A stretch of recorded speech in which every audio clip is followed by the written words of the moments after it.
Well, I heard a lot of things. Certainly, there are some folks in this community that are legitimately grieving, and we heard from them. We heard a lot of folks who believe the First Amendment only applies to them and took great pains to shout down anybody that disagreed with them.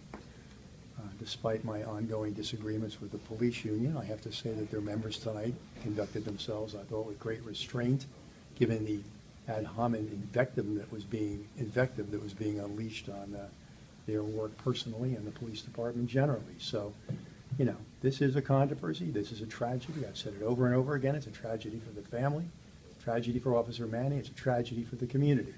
But I'm not blind to the fact that there's a lot of people lining up to take advantage of this tragedy to flog their own agendas, and that was clear tonight as well. You were accused of saying something to one of the protesters or one of the people in the stands. He accused you of... He was making so much noise, I have no idea what he's talking about, but he feels insulted. Too bad.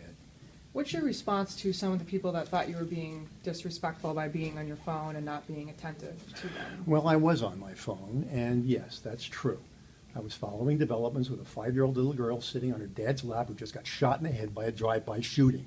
And if some of the people here gave a good goddamn about the victimization of people in this community by crime, I take some of their invective more seriously. The greatest racial disparity in the city of Milwaukee is getting shot and killed. Hello. 80% of my homicide victims every year are African American. 80% of our aggravated assault victims are African American.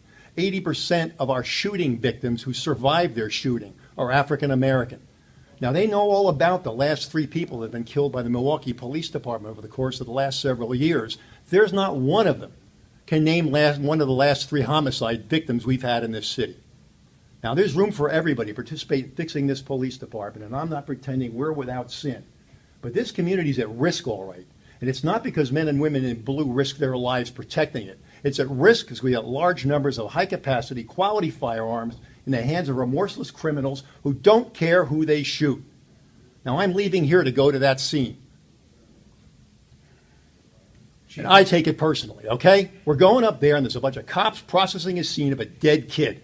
And they're the ones that are going to be out there patrolling and stopping suspects that may have guns under the front seat. They're the ones that are going to take the risks of their lives to try to clean this thing up.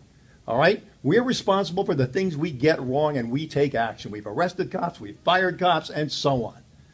But the fact is that the people out here, some of them, who had the most to say, are absolutely MIA when it comes to the true threats facing this community, and it gets a little tiresome. And when you start getting yelled at for reading the updates of the kid that gets shot, yeah, you take it personal, okay? Now, no offense, but I'm going up there now.